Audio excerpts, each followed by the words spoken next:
my name is Emily. You can use any pronouns for me. I'm a 40-something person with short, dark brown hair and dark frame glasses. Today I am wearing a blue business casual shirt with a white undershirt and jeans. Last week, the Unitarian Universalist Association's annual General Assembly, a business resolution was passed by delegates representing congregations across the country, including our own, which lifted up our faith's commitment to defend the rights and honor the inherent worth and dignity of transgender, non-binary, and intersex people. Our opening words today are taken and adapted from this new statement of our faith.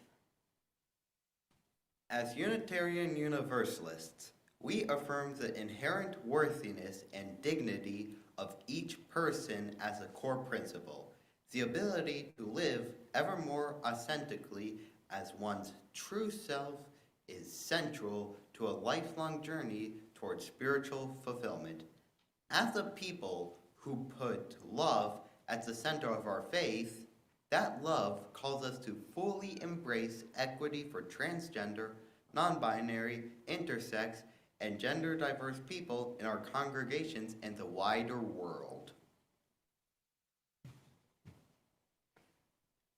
Through the democratic process of the General Assembly, Unitarian Universalists have confirmed that the discrimination against transgender, non-binary, or intersex people is incompatible with UU values and principles, and that resistance to transphobia is a core to UU commitments of justice and liberation. The heart of our religious beliefs and structure lies in the mutual commitments we make to one another on behalf of our values and principles, and in the practice of living out those commitments in religious community.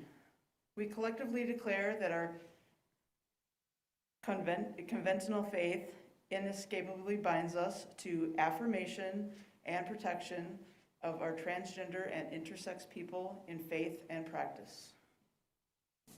To enact this covenantal commitment to honor, defend, and celebrate the spectrum of gender identity, we call on all UU congregations, leaders, and members to affirm their commitment through parallel actions.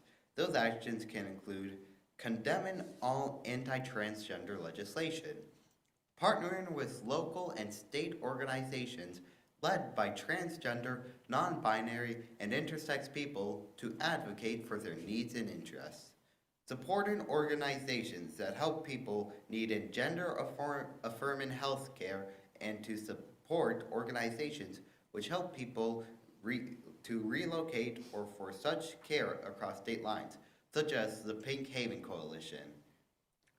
Directly supporting member congregations and communities of the UUA engaged in this ministry in oppressive states and communities, participating in the Welcoming Congregation Renewal Program and Side with Love's Uplift Program. We, as Unitarian Universalists, hereby pledge our collective faithful efforts to the full affirmation and celebration of transgender, non-binary, and intersex and gender-diverse people within our congregations and the wider community, and uphold this commitment as a fundamental obligation revealed by our principles and values.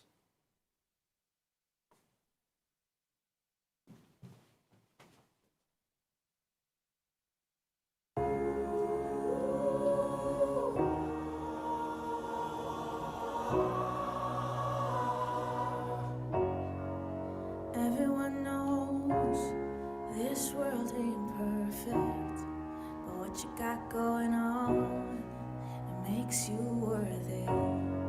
Any way you turn, or any way you slice it, someone's gonna get burned, but those scars are truly worth it. One day you'll see that the answer you seek was in front of you, baby.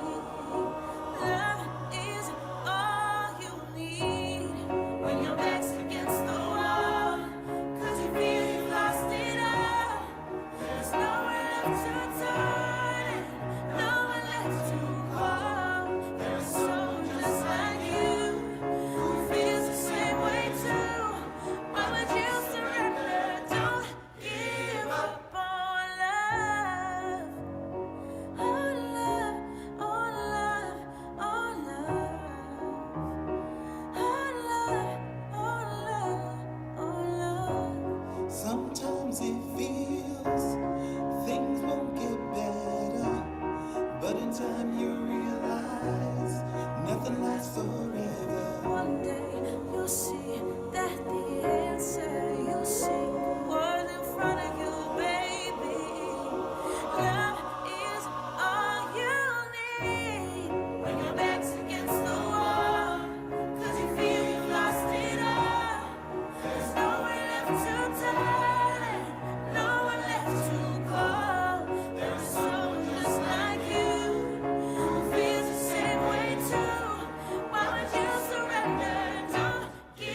Good morning.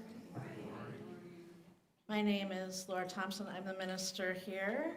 I use she, her pronouns. I am a short, round, queer person, middle-aged, with silver rimmed glasses.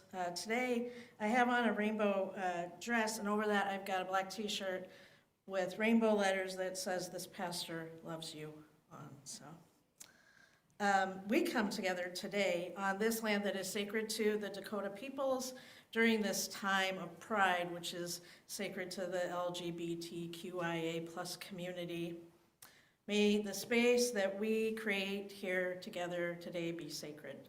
May you find here the comfort, compassion, and companionship that your heart longs for amid our connections with one another. We want to especially welcome those folks who might be joining us for the first time today. There's a visitor form downstairs that you can fill out. If you're on Zoom or YouTube, you can find a link for that form in the chat or comment section. And I have two announcements, unless anybody else has announcements before we continue today. The first is that we're in summer mode, so that means we have a sign-up sheet for hospitality, for ushers, greeters, bringing treats, etc. I'm going to pass this around. Yep, there's a pen in there. If you're available any of those Sundays, if you want to write your name in, that would be great. Also, it was in the Friday email. We're going to have a couple of cleanup days in July. That'll be the 14th and the 21st after the service. And we'll make a big list somewhere and put it, just kind of some deep cleaning things that need to be done around the fellowship. That's easier to do this time of year when it's a bit quieter. So if you're going to be around on one of those days, please consider hanging out after the service to help out. We'll make sure we have a little bit of extra food for that as well. Did anybody else here have any announcements about anything that's going on that I might not be aware of? No? Lots of, yes, there's lots of glitter. You're all gonna get a little bit of glitter before you go today, unless you're glitter averse, which is okay. We welcome everybody here, those that partake of glitter and those that don't partake of glitter. Because it lasts forever, you know. Will you all please join me as we continue today with the words for lighting our chalice, which should be up behind me here. Wherever we come from, wherever we're going, whoever you are, whomever you love, we proclaim that we are all born to love and to be loved. Our bodies are sacred, our minds are blessed, our spirits are beloved. We are held in love, we flourish in love, we are beloved.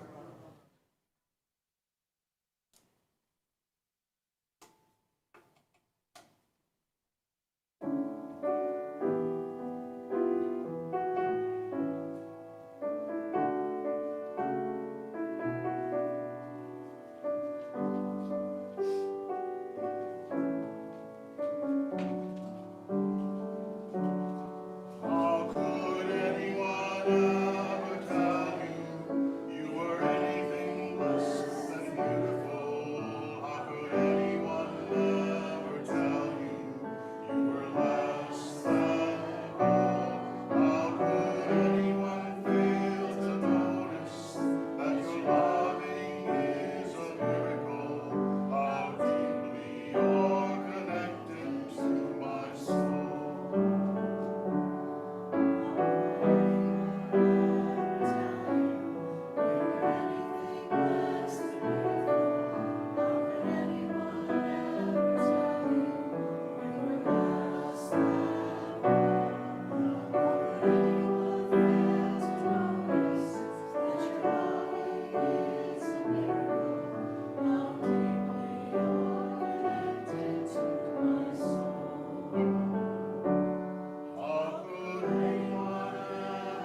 Each week when we gather, we set aside a few moments to lift up the joys and sorrows of those who are among us. If you're here and you have a joy or sorrow or concern to share, you can raise your hand, and an usher will come around with a microphone for you.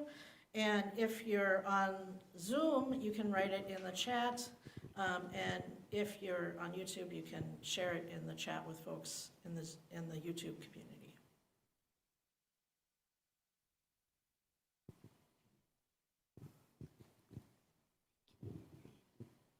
I'm Mimi, and I took Reverend Laura's advice last week. And when I went to Target, I got in line, and there was this handsome man in a white outfit. And I said, "Do you have a special holiday today? You look really nice." And he said, "Yes, I did." 2 weeks ago. Because I came to church last week, or came here, and nobody was here. I forgot. Oh, yes. But that was another story. There were two men here. And I thought, no church, I had Oh. forgotten. They were visiting from Florida, Oh, and you their must have- car broke down. And Oh. I was bringing surprise treats to everybody. So they were waiting for somebody to come and help them. Their car was broken. So I said, "Would you like some fruit?" And so they talked about this church, or coming here and their church, and I had a lovely time. That's fantastic. Okay, but getting back to my other story. Yes. I was talking to him, and he said, "Yeah, it's a day we all get together with our family. The kids are going nuts, and they're all playing and running around." And I said, "What a wonderful holiday." And when he left, he waved and was so excited. So it was just lovely, and I thought of you. Okay, Reverend Laura said I should talk to him, a stranger in front of me waiting, and it worked. It was a lovely thing, and I am going up north to see my friends. We had a cabin there for over 60 years, and we had to sell it. So I'm going up to see my friends. So I'm very excited. And happy 4th of July,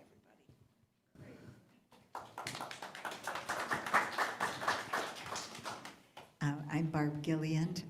Not only does Reverend Laura give good advice, but as many of you know, she is a fabulous cook. And I was lucky enough last Sunday evening to be one of the people who attended the service auction dinner that Laura cooked. It was a 5-course gourmet vegetarian meal, and I hope she'll offer it this Next year, coming yeah. spring. And I think you should ask payees to pay more for it. That's a great idea. Yeah. And also, one other thing, I've been absent for about 6 months. It's wonderful to be back, and I see several new faces. I look forward to meeting you all.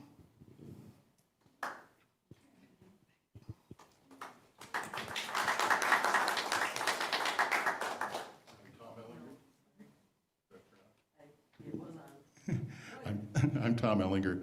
I have a sorrow today. Friday, a very, very dear friend of mine died.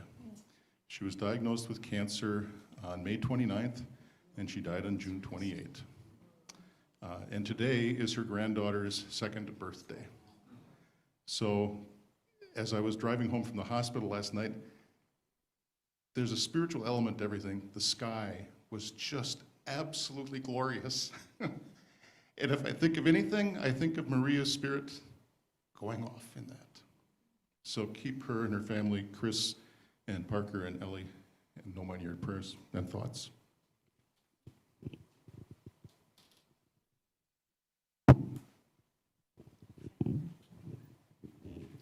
Hi, I'm Carla Reese. I have two sorrows. One is last Saturday, the 22nd, was the 2nd anniversary of my father's passing. And of course, if you've lost a loved one like that, you know, it doesn't really go away. What is it they say? You just grow around your pain, and that's very much true. The other is that also on the 22nd, I found out that a coworker had passed away suddenly, unexpectedly. She worked for the Office of Educational Equity here in Bloomington, which means she worked with new families and English learning students, and helped people register for classes, and had groups with diverse groups of students. And she just loved those kids so much, and she probably wasn't that much older than I am. And I have to go to her, well, I get to go to her celebration of life this afternoon, and it was just a shock. And she was an amazing person who, her love will ripple, so.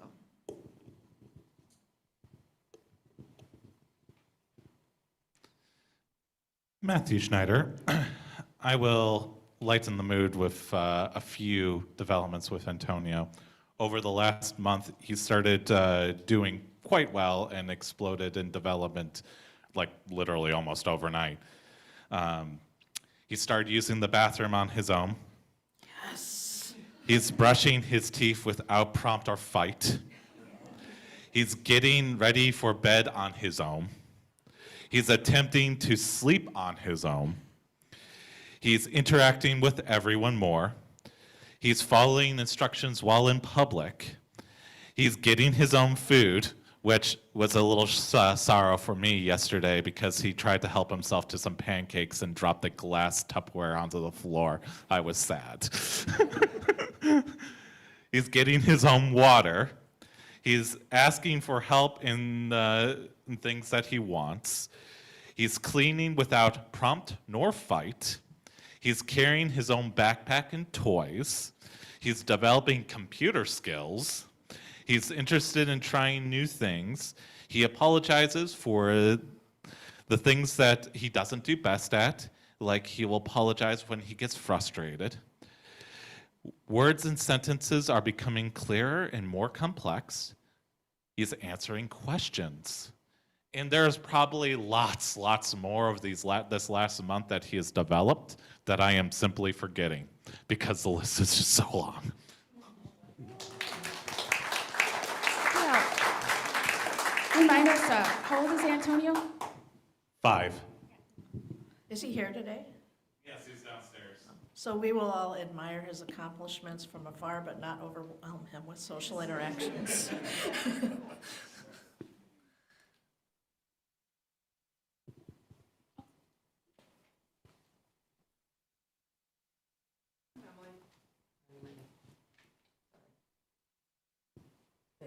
I think it's on.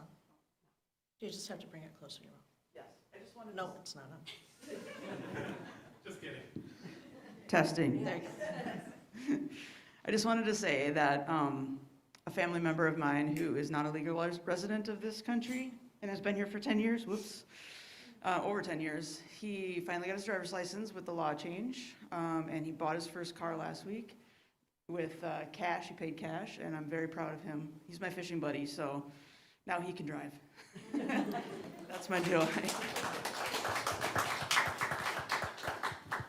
I also want to lift up Linda Haynes' son Philip, who has severe disabilities, broke his leg, which is, I guess, a common occurrence with his disability, his severe cerebral palsy.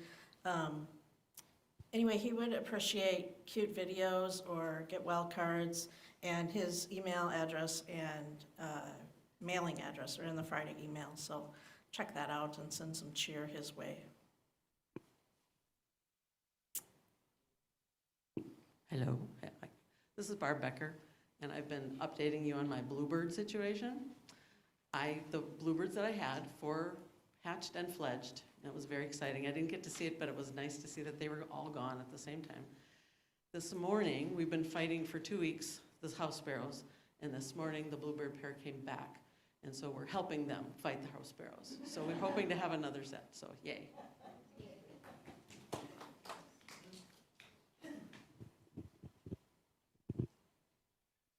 Hi. Test, yes. Hi, I'm Brian.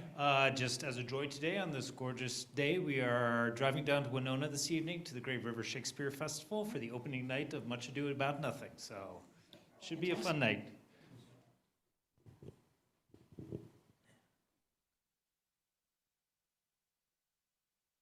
Is there anything on Zoom, Richard? I know we're probably not Zooming much today. Forgot to put the link in everything.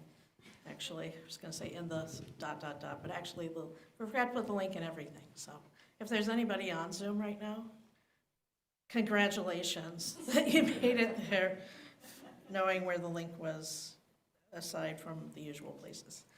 I do have one joy and announcement that I want to make. So next week I'm on study leave, which just means that I am not doing a sermon or usual meetings or those kinds of things that are on my normal to-do list. I just work on extra things.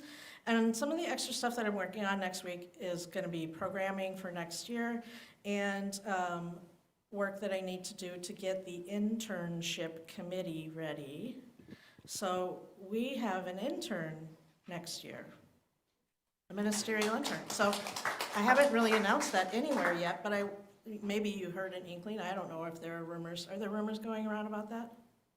No, maybe. Anyway, we're having a ministerial intern. His name's Chad. He's wonderful. He'll be in his last year at seminary. He's a lawyer. He's from Merging Waters congregation, formerly known as Michael Servetus, where he was a very active lay leader. And his presence is going to allow for a bit more programming next year because I'll have some extra time, and of course we'll have extra hours from him. So I'm just looking forward to all the things that we can do with a little bit of extra personnel hours around here. So he should be here mid-August. Yeah.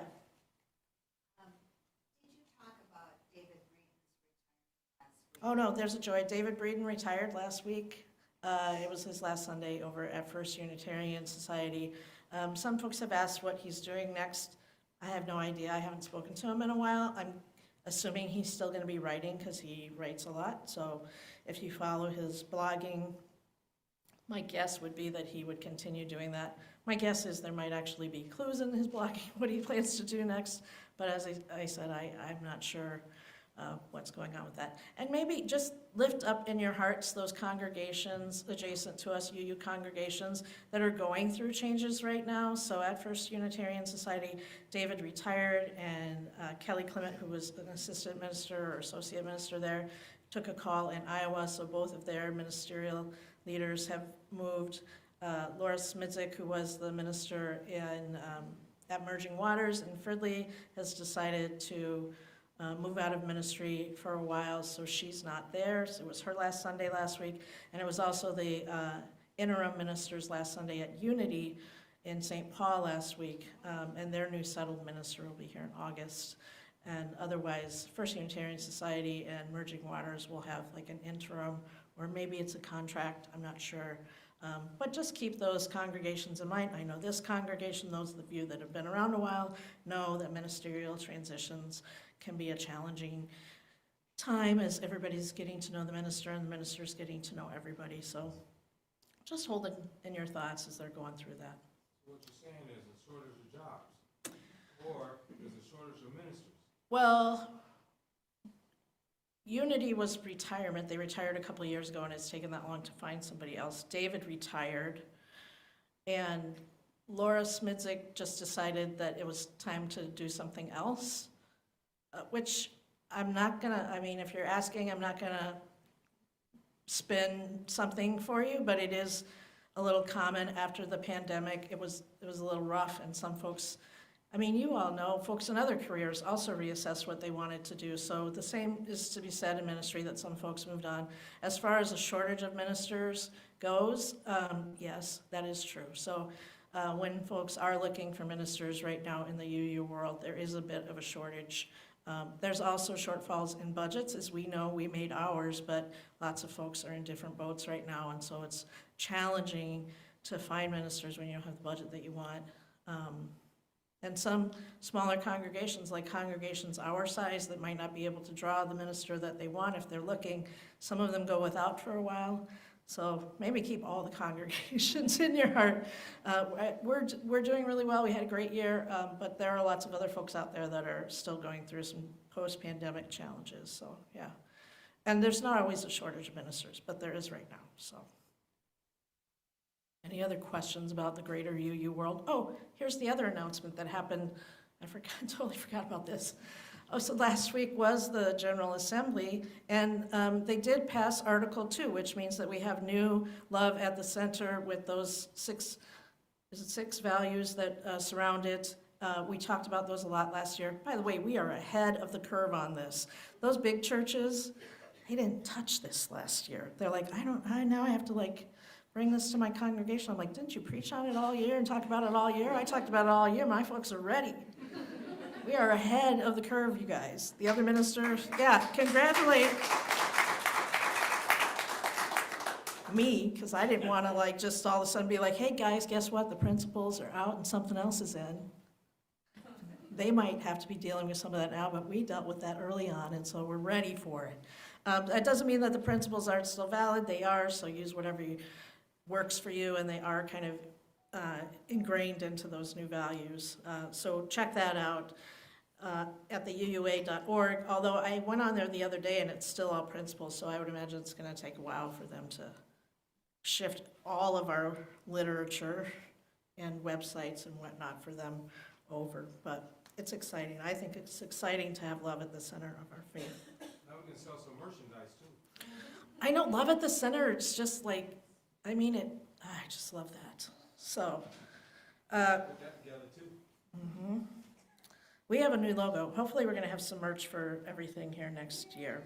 So, y'all want merch? Yeah, we want merch. So yeah, if you have specific kinds of merch you want, let Jeannie or I know, because we'll be trying to figure that out next year.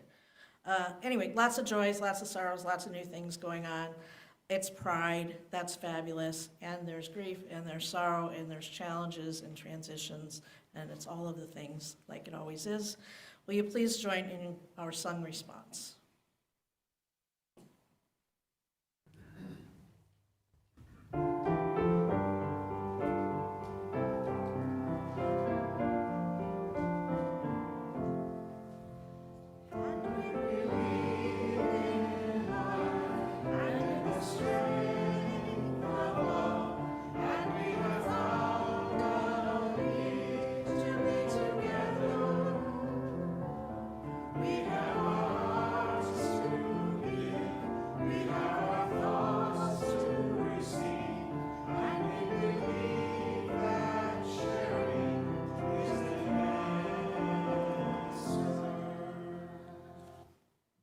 Our sharing partner, half of our offering this summer is going to support Veep, which is a food shelf and other great social services available just down the road from us here. We thank you for your generosity in supporting us and Veep. Will the ushers please come forward for the offering?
The Stonewall riots were a series of spontaneous, violent demonstrations against a police raid that took place in the early morning hours on June 28, 1969, at the Stonewall Inn in Greenwich Village, in the Greenwich Village neighborhood of New York City. And now, although the demonstrations were not the first instance in American history when the homosexual community fought back against the government-sponsored system that persecuted sexual minorities or any gender expressions that were not the norm at the time. The Stonewall riots have become the defining event that marked the start of what was then called the gay rights movement in the United States and the world. The first Pride celebration happened on the one-year anniversary of the Stonewall riots in 1970. We have not stopped fighting for our rights nor celebrating our inherent worth and dignity, but also our inherent beauty, fabulousness, sparkle, joy, fierceness, and our birthright to love and be loved just as we are. Happy Pride, everyone. Now, I say Happy Pride, everyone. Remember, we talked about Juneteenth being for everyone. Pride is also a holiday for everyone. Whether you are cisgender, trans, non-binary, third gender, agender, or intersex, or any other identification, Pride is for you.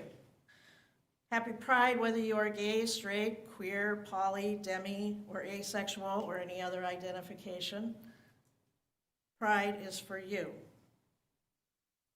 We lift this up not only as a time to celebrate, but to bring awareness to the beautiful diversity of identities that we hold when it comes to gender and sexuality.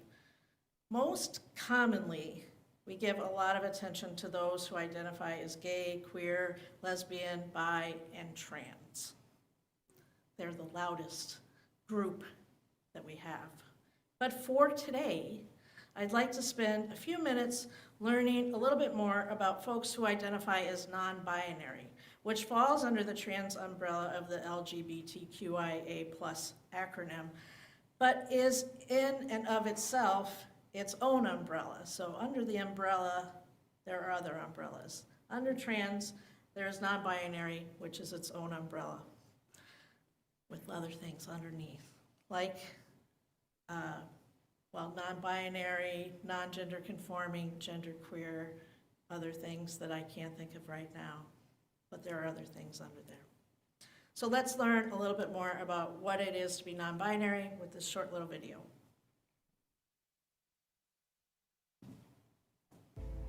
Some days I would feel extremely masculine, and some days I would feel like extremely feminine, and that's when I started to notice that something was up. You know, I was proud of her, but I was also worried. As a parent, you worry because you worry that they're going to get their feelings hurt at school, that people are going to, be very hurtful, and we did have some pretty bad things happen to her. Sometimes on the New York subway system, I'll be waiting for a train, and someone will realize that I'm in a dress and tell me I should throw myself on the tracks.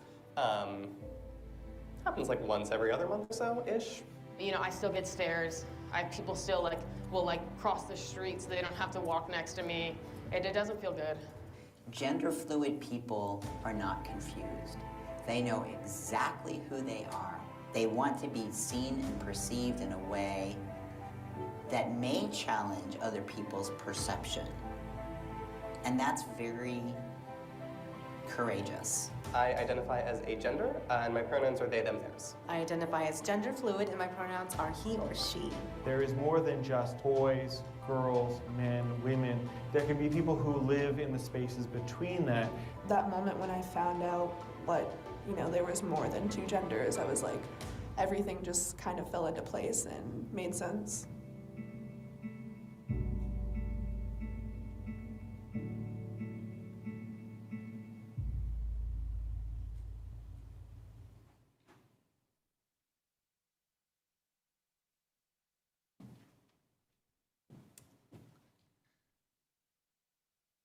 Understanding gender as a spectrum rather than a binary is a challenging concept for a lot of folks. And we often see people trying to dismiss it as some sort of new woke fad. That is not true. As long as there have been people, there have always been those who identified outside the expectations of whatever the gender constructs were at that given time. If we go back to our earliest earliest gender constructs, I am 100% certain that there were hunters who fit better as gatherers and gatherers who fit better as hunters. Right? It had to happen. Right. It had to happen. Indigenous people across time and place whose history is longer than more recent national identities often recognize third genders and non-gendered folks, and they did this long before modern civilization came along. So this is nothing new. It might be a little louder right now, which is due, but it is nothing new. Because the truth is, gender is a spectrum also. I want to talk about that. So it's been around, and it's also a spectrum. It's filled with as many expressions as there are people, right? Are you a cisgendered woman who doesn't like wearing makeup or dresses? Yeah, there's plenty of you around. Kind of rejecting the normal gender construct that has been set for you? Are you a cisgendered man who doesn't like sports or outdoorsy things? Yeah, you're kind of rejecting the gender construct that's been perpetuated for you through the media and whatnot. Your parents, your peers. All of our identities are on a spectrum, and they may even change throughout our lifetimes. This means that just as important as our identity itself is to our freedom, it's also important that we have freedom to move around within that spectrum from time to time, as often or never, or whatever works for us. Now, when I was a kid, we didn't have language around non-binary gender. That wasn't a thing that we talked about. So I was a tomboy. That's what we called it back in my day. Maybe they still use that term today, right? As a young lesbian, I was definitely on the butchy side of things. Also, I think they still, do they still use butch? Okay. I never know, things change. I was definitely on the butchy side of the spectrum. That means that I was masculine, forward identity, right?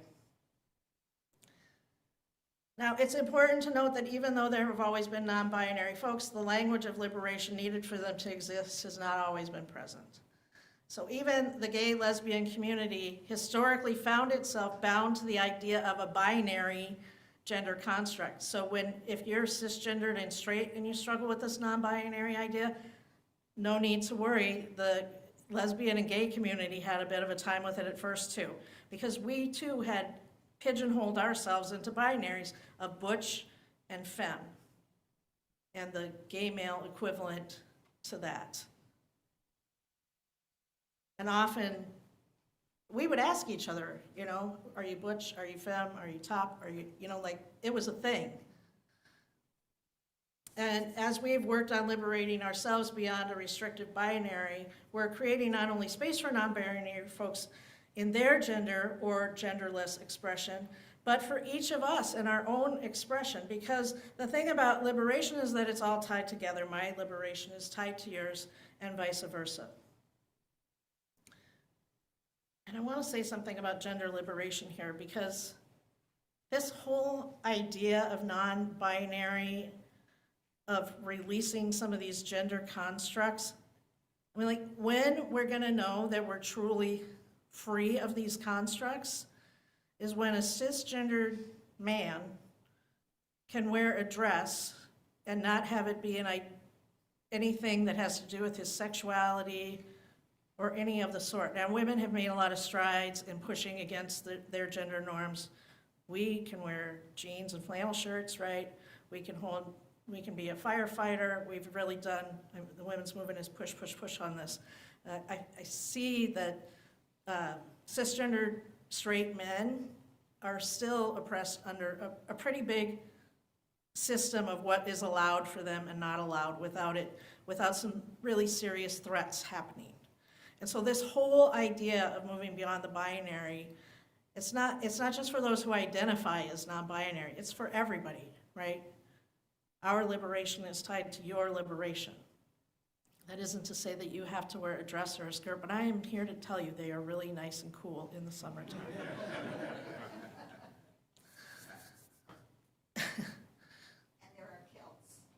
And yes, there's even more masculine, if you want to go with masculine, again, I'm stepping into binary. It's so hard to move beyond it.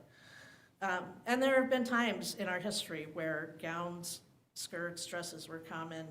And there are cultures where men do, in the Islamic culture, they wear skirts or gowns, I'm not sure what they're called, but it's not uncommon. As I began to understand gender as a spectrum rather than a binary, a funny thing happened for me. My own expression changed. I realized that there was identity beyond being a girly girl or a tomboy, a butch or a femme. And I started wearing dresses occasionally, like I am today. And I love them, again, especially in the summer when it's hot. Why? Because I'm on a spectrum. I am not butch or femme, I'm on a spectrum. It's a beautiful thing, and it is a holy thing worth celebrating, and that's what Pride is all about. It's all about celebrating our inner beauty, so let's celebrate. Today, in honor of Pride, we are offering you all a glitter blessing. A recognition of the sacred beauty that resides in every person. Now, glitter has long been a symbol for the LGBTQ plus movement. It's a symbol of our grit. It's a symbol of sparkly hope in the face of prejudice and oppression, of joy and pride in the face of hatred and bigotry. Glitter is resilient and tenacious.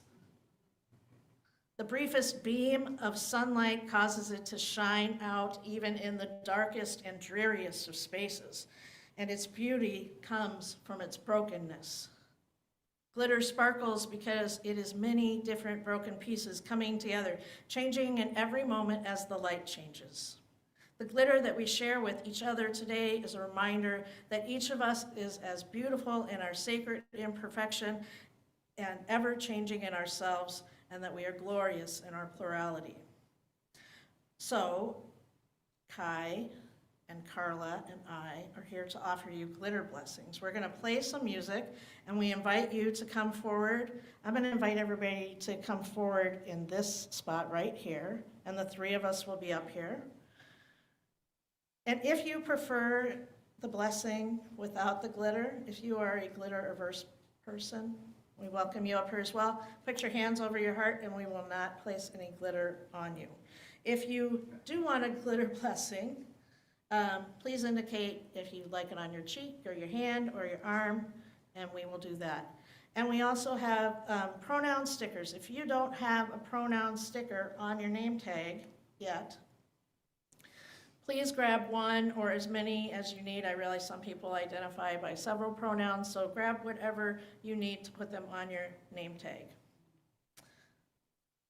If you can't come up here, you can raise your hand and one of us will come to you to receive this blessing. And folks on Zoom, I invite you to use, to add your pronouns to your names. You should always be doing that on Zoom. Add your pronouns afterwards with some parentheses around them. And I want to invite you to just affirm each other with as many blessings as you can and use those little emoji icon things to celebrate each other on Zoom. So let's line up on this side, and that way we've got this lane clear to go back to our seats.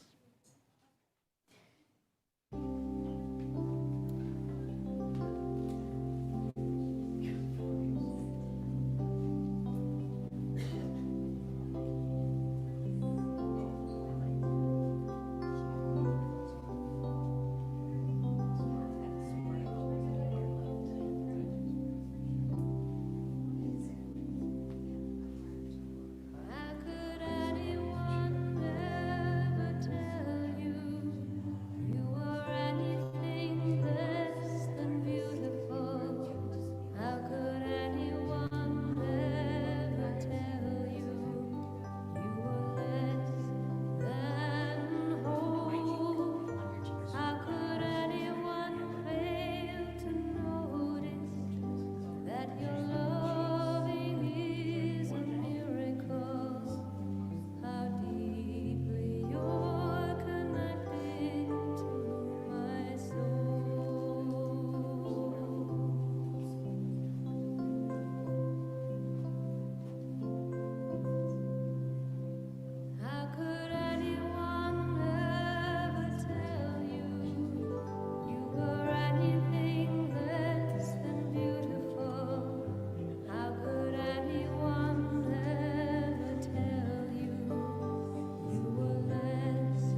As we come to a close to this ritual, I invite you to look around and see all the beautiful sparkle that surrounds you.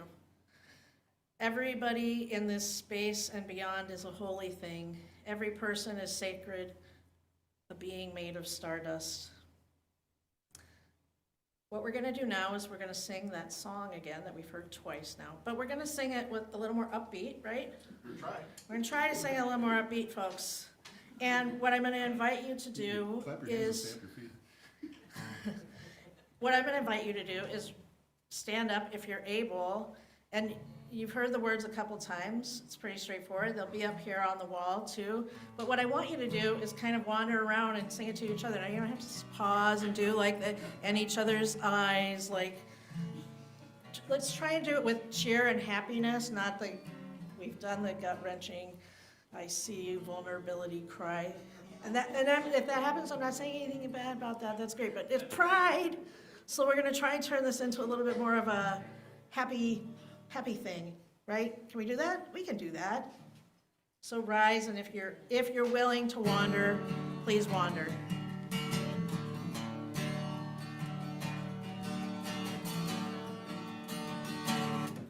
How could anyone ever tell you that you're anything less than beautiful?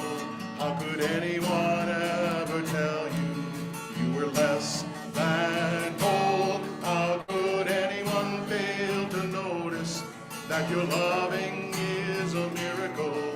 'Cause sweetly you're connected to my soul. How could anyone fail to notice how your loving is beautiful? How could anyone ever tell you you were less than whole? How could anyone fail to notice that your loving is a miracle? How sweetly you're connected to my soul. How could anyone ever tell you that you're anything less than beautiful? How could anyone ever tell you you were less than whole? How could anyone fail to notice that your loving is a miracle? How sweetly you're connected to my soul. The last part one time. How sweetly you're connected to my soul.